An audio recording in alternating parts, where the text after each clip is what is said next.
Well, good morning, good morning, good morning. Or good afternoon. Okay.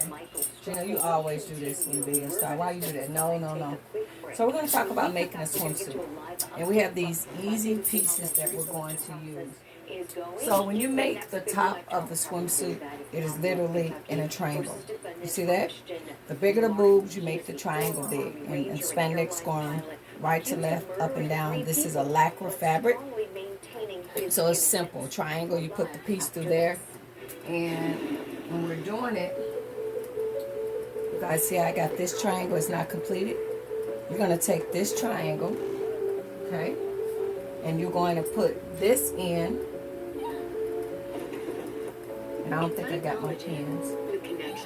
We're going to pin it all the way around.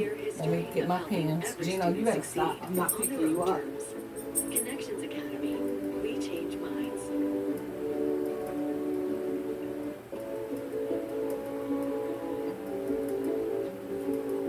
So you pin it all the way around and you take it to the sewing machine. And then you leave one bottom, the bottom of it open so you can bathe after you sew it, pull it through.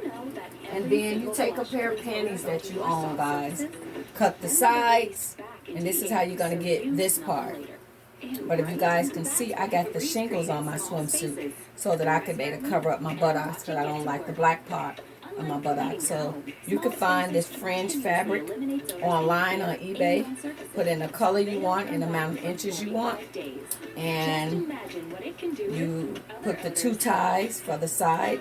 And that's how you do it. It's an easy, simple DIY swimsuit.